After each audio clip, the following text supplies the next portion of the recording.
How courageous are you? Do you have the strength of conviction to start again? A new life in a new land? I often wonder of the kind of fortitude and courage that it takes to do something so bold. In today's world, I can imagine immigrating to another state or country is challenging enough, and I have the utmost respect for those who do so. Imagine, however, that the land that you are going to settle in is wild. There are no cities, no towns or villages as you would understand them. There are people, of course, but the people that are there do not speak your language, and conversing with them will be extremely difficult, challenging even. They are vastly different than you. Hostile, even. You'll be surrounded, cut off and alone in this new land, at the mercy of harsh weather, the cruelty of the sea on your voyage, and after, when making landfall, it will still assault you. You will be many months away from even the promise of help. Would you go on such a journey? Would you take your children with you? Your grandchildren? John White was more than willing to undertake this gamble, even willing to take his only family, his daughter and son-in-law, pregnant with their first child, on his trek to the unexplored wilderness of America. In the year 1584, the English set forth a scouting mission to explore the strange new world. The hope was to find a suitable location for a fort that could be built in the lands of the West to project the British power in those lands. The crossing was dangerous enough, just facing the elements. The lands, however, had all been claimed by the Spanish, and being discovered may very well have meant death. In July of that year, the scouting fleet arrived at the outer banks of what would become one day North Carolina. After making landfall and contacting the friendly Croatoan tribe, the ships headed north to the island of Roanoke under the invitation of the friendly native tribes. Spending a month in country, the scouts eventually departed for England, bringing news of the area to the court of the English monarch Queen Elizabeth I. Walter Raleigh began planning for a permanent colony to be named Virginia, in honor of the Virgin Queen. In April 1585, 7 ships headed across the Atlantic with nearly 600 men and a year's provisions for the fort that they were going to construct. In June of that year they arrived. However, the flagship of the fleet, loaded with most of the food, nearly sank in the outer banks. The waterlogged provisions caused the scale of the expedition to become greatly rolled back. 100 men were left behind to begin constructing the fort with the blessing of the native Roanoke tribe on their island. 2 men, Wanchese of the Roanoke and Manteo of the Croatoan, were taken back to England as honored guests and representatives of their people, with John White and the remaining expedition as it departed. Ralph Lane, the commander of the garrison, put pressure on the locals when the resupply ships failed to arrive. The limited resources combined with this invisible weapon of the English, which would kill the unsuspecting Roanoke people silently when they came into contact with the foreigners, caused the tribal leader, Wingina, to withdraw his people from the island. Lane saw this as a threat and elected to launch a preemptive strike against Wingina, massacring him and his people. Unsurprisingly, vastly outnumbered, the fort was attacked almost continuously from that point forward by the remaining native tribes, angry at their cruel treatment at the hands of the invaders, and rightly so. When Sir Francis Drake neared the fort on one of his expeditions, the garrison abandoned their fort, rushing to leave the island. So much in a panic, they left 3 of their compatriots to their fate in their zeal to escape. Shortly after, another passing expedition found the fort abandoned and elected to leave 15 men behind to garrison it before departing. Upon arriving in England, they informed Raleigh and White of the men still in the New World defending this fort. Eager to return, John White led his expedition in 1587, this time with families and not soldiers, to establish their foothold in the New World and to be highly motivated to stay and build a life there. 97 men, 17 women, and 9 boys departed to make the perilous crossing, not to mention 1 pregnant Eleanor, the daughter of John White. The original planned location was much further north, in Chesapeake Bay. However, the navigator Simon Fernandez took the colony ships to Roanoke first, as it was the understanding that they were going to rescue the 15 men at the fort. Arriving to the ruins of the fort, the expedition found no survivors whatsoever.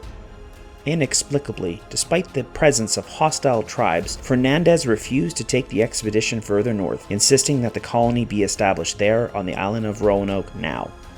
Thus, the colonists, forced, began to quickly establish their presence on the island. Wanchese had returned previously to his people, however Manteo had returned once again to England and returned with them on this expedition, thankfully. The two men had very different opinions of the English from what they saw in their time in England. Wanchese saw the threat the colonists posed to his people and their way of life. Manteo, however, embraced the English, even allowing himself to become baptized as a Protestant. The colonists would sorely need him, as only a few days after arrival, George Howe, a colonist, was shot 16 times with arrows before his skull was bashed in while crabbing. The message was loud and clear: the English were not welcome. Manteo worked to smooth peaceful relations with his people, while Wanchese did everything he could to wake up his people to the danger of the conquerors now in their midst. It is later discovered that it was Wanchese who had led the attack against the remaining 15-man garrison, and that he had killed 2 of the company before the remainder had fled for their lives into the sea, never to be seen again. The colony, however, was going well, but the arrival late in season meant that the crops would not produce enough food for the winter. Huge pressure was put on John White to lead the ships back to England to secure more supplies for the fledgling colony. Eventually, reluctantly, he agreed, departing back to England. He left his daughter, son-in-law, and their newborn daughter Virginia behind. It is difficult to imagine just how much this must have tortured John White, knowing that if he did not leave, the colony would perish, but also knowing of the dangers in the area that he left behind. I often wonder of the thoughts that went through this man's mind as he made his journey back to England. When he arrived, he found a war with Spain instead. The Queen, having forbid any ship from leaving during the naval threat to the island, forced White to remain for 3 long years. Desperate to return to his family, he was finally able to secure an expedition to reinforce the colony and to make the crossing back to Roanoke. In the spring of 1590, he arrived at the island, seeing smoke on the horizon. Making landfall, to his horror, he found the colony abandoned. No bodies. Nothing but trinkets scattered about the fort. It had been in disrepair, having been vacant for a long time. Only 2 clues remained of significance. On a tree was carved the letters C-R-O. On one of the other defensive poles, Croatoan was carved in capital letters. Now White understood immediately their meaning. It had been arranged that if the colony was forced to leave for any reason, that they would carve their destination to be found. Also, if under duress, they would to add a cross to the carving. Since no cross was present, White was partially relieved, likely. In his mind, perhaps he could see Manteo leading the colonists by boat to his people and their island to the south. The boats were missing, after all, which made it likely that they had left by sea. White boarded his ship, intent on heading to Croatoan Island. However, the anchor was lost as its rope snapped. Seeing this entire situation as unsafe, the captain of the ship elected to return to England instead of heading south, much to the disappointment of White, who was powerless to intervene. He never saw his family again, dying years later. So just what happened to them? To me, it's a pretty open and shut case. The markings made clear their destination. Indeed, the lack of a cross meant that they had likely left of their own free will. Manteo was friendly to the English, and I can easily see him leading them to start their new life in his homeland. There is evidence to support this idea. In 1701, John Lawson made contact with Hatteras Island, which had been Croatoan Island, but made larger by Mother Nature. The Hatteras made mention of their ancestors who spoke English, even capable of reading and writing the language. Plausible for certain, but it's hard to say. Still, there are those who believe that Wanchese overrun the fort, killing its inhabitants, but the lack of bodies and signs of wanton destruction are missing to support this idea. Many years later, John Smith, speaking to Powhatan, is told of a place where men who wear European clothing that he knows of. One line of John White's own account has deepened the mystery over the years. A single passage, written into his logs, that says, quote, "For my coming away they were prepared to remove from Roanoke to 50 miles into the Main." End quote. So then, did the colonists move 50 miles inland? Had this been prearranged? There is some evidence of this. One of the maps of John White have 2 patches for corrections placed over them. The uppermost patch, when revealed underneath in 2011, is disguising a star, which is a universal symbol used to describe a fort seen on many old maps.